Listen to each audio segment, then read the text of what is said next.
Hello दोस्तों, नमस्कार। स्वागत है आप सभी का एजुकेशन मंत्रा में। दोस्तों, इस वीडियो में हम बात करने वाले हैं 69,000 शिक्षक भर्ती की एक बड़ी अपडेट के बारे में।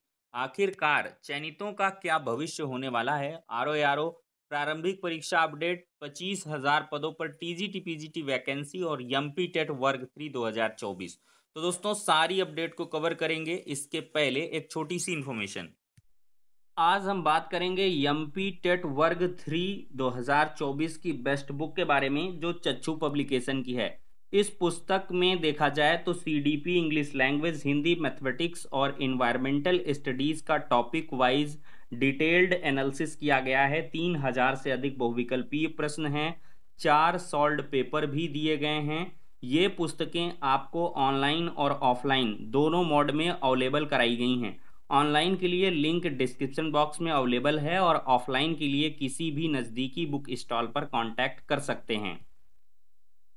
दोस्तों, इतना ही नहीं, एमपी टेट वर्ग 3 की स्टडी गाइड के साथ सब्जेक्ट वाइज अलग अलग बुक्स भी आपको चच्चू पब्लिकेशन की तरफ से देखने के लिए मिलती हैं, जिनको आप देखा जाए तो अध्ययन करके अपनी तैयारी को और भी मजबूत कर सकते हैं। तो देर किस बात की है, चच्चू पब्लिकेशन की इन बेस्ट बुक के साथ प्रिपरेशन करें और सफलता पाएं। तो दोस्तों, शुरुआत करेंगे 69,000 शिक्षक भर्ती से। दोस्तों, 69,000 शिक्षक भर्ती की अगर बात करें तो 15 अक्टूबर की डेट लगी हुई है माननीय सुप्रीम कोर्ट में।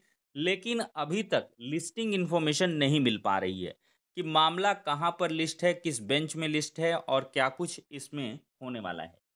दोस्तों, देखा जाए तो मामला जितना ज़्यादा खिंच रहा है, उतना ज़्यादा चयनितों का सुकून बढ़ता जा रहा है, क्योंकि चयनित अभ्यर्थियों के लिए कोई चिंता की बात नहीं है। उनकी सैलरी बन रही है, उनके लिए कोई समस्या नहीं है। लेकिन असल और सबसे कह लें दुखद और सबसे पीड़ादायक जो स्थिति है, वो अचयनितों की है, जो उत्तर कुंजी मामले में अचयनित हैं, और कह लें जिनका आरक्षण सूची में मामला फंसा हुआ वो अचयनित हैं। ऐसे सारे अभ्यर्थी और कहीं ना कहीं बीएड के जो अभ्यर्थी जो 69,000 में चयनित रह गए हैं, वो सभी काफ़ी ज़्यादा यहाँ पर कष्ट में नज़र आ रहे हैं। और उनके लिए यहाँ पर दोस्तों चिंता की बात भी है। तो दोस्तों, ये हिमांशु राणा है।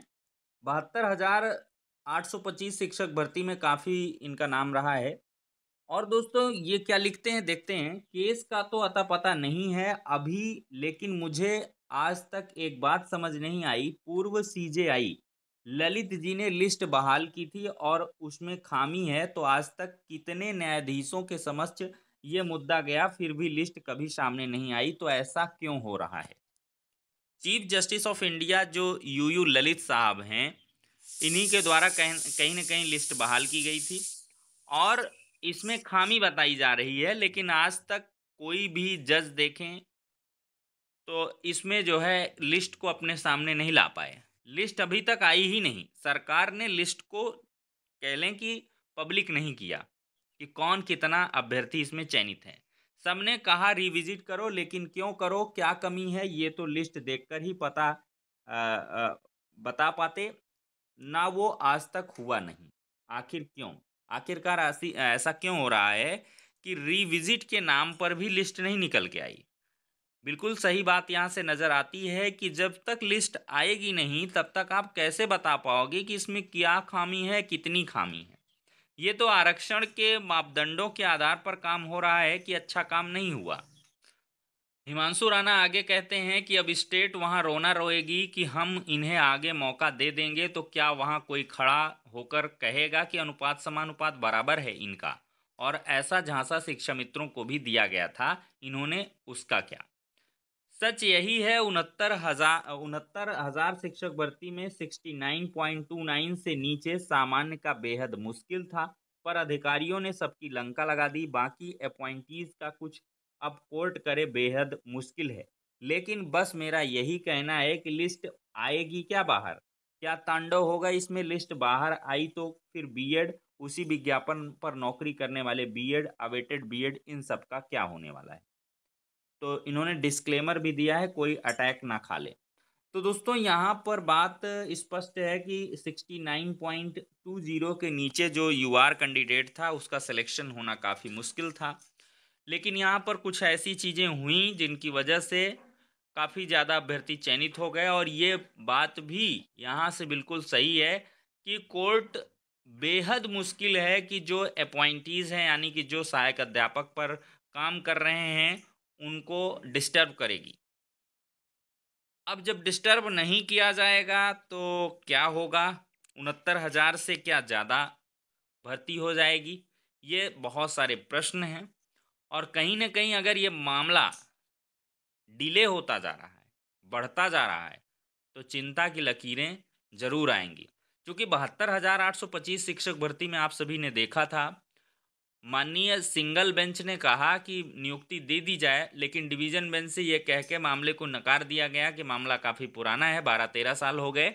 अब इस मामले पर हम जो है कुछ नहीं करना चाहते आगे। 2011 की वैकेंसी थी, 2024 में फाइनलाइज़ हो रहा था, कुछ मामला अटका हुआ था।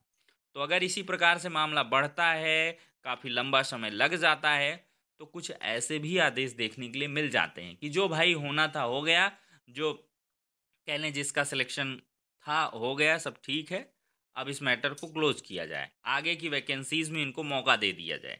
इस प्रकार के भी आदेश आ सकते हैं, लेकिन सुप्रीम कोर्ट से इसकी उम्मीद थोड़ी सी कम करेंगे। न्याय होगा ऐसा सभी का मानना है, हम भी मानकर चल रहे हैं, लेकिन जो हिमांशु राणा जी के द्वारा प्रश्न उठाए गए हैं इन पर थोड़ा सा विचार करने की ज़रूरत ज़रूर है।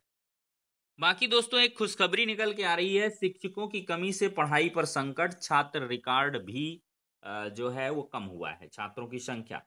तो दोस्तों प्रदेश के वित्त पोषित स्कूलों में स्कूलों की जो शिक्षकों की कमी है वो बच्चों को पढ़ाई पर भारी पड़ रही है। यूपी बोर्ड के 10वीं और 12वीं के रिजल्ट में गिरावट आई है। कई वर्षों से इन स्कूलों के बच्चे टॉपर सूची में आए हैं। यही वजह है कि स्कूलों में छात्रों की जो संख्या आधी से कम रह गई है। प्रदेश के 4512 सहायता प्राप्त माध्यमिक विद्यालयों में 25,000 से अधिक शिक्षकों के पद खाली हैं। साफ तौर पर ये आंकड़े बता रहे हैं। दोस्तों माध्यमिक शिक्षा निदेशालय ने शिक्षकों के रिक्त पदों की सूचना शासन को भेजी है। हिंदी अंग्रेजी से लेकर गणित साइंस समेत दूसरे विषयों के विषय विशेषज्ञों में शिक्षकों की भारी कमी है। सबसे अधिक सहायता प्राप्त जो सहायक अध्यापक के पद हैं वो खाली हैं। टीजीटी के 20,999 पद खाली हैं, जबकि पीजीटी के 4703 पोस्ट खाली हैं। प्रधानाचार्य के 2,833 पद खाली हैं। दोस्तों शिक्षकों की कमी से 11वीं 12वीं के बच्चों की सबसे अधिक पढ़ाई प्रभावित हो रही है। भौतिकी, रसायन, गणित, बायो, हिंदी, अंग्रेजी समेत इतिहास, भूगोल समेत अन्य विषय विशेषज्ञ शिक्षकों के लिए सबसे अधिक कमी है। तो दोस्तों अब देखते हैं इसमें क्या हो रहा है। 800 छात्रों पर देखिए सिर्फ 5 टीचर काम कर रहे हैं, तो कहाँ जा रहा है छात्र शिक्षक अनुपात? दोस्तों 98 वित्त पोषित स्कूल संचालित हैं और स्कूलों में 600 के पद खाली हैं करीब। मेहंदीगंज स्थित जगन्नाथ प्रसाद साहू इंटर कॉलेज में 800 बच्चों पर सिर्फ 5 शिक्षक काम कर रहे हैं। बाबूगंज स्थित रामधीन सिंह इंटर कॉलेज में रसायन विज्ञान और गणित प्रवक्ता के अलावा सहायक अध्यापकों के 8 पद खाली हैं। तो दोस्तों इस प्रकार का काम दिख रहा है और बाकी माध्यमिक शिक्षा निदेशालय ने शासन को रिक्त पदों की जो सूचना है वो भेज दी है और लगभग 25,000 पद खाली दिखाई दे रहे हैं, जिसमें टीजीटी के 20,999 यानी कि 21,000 पद हैं और 4,000 से ज़्यादा पद पीजीटी के हैं। तो ऐसे में जो भी बीएड के अभ्यर्थी हैं वो अपनी कमर कस सकते हैं, आगे भविष्य में वैकेंसी जरूर देखने के लिए मिलने वाली है।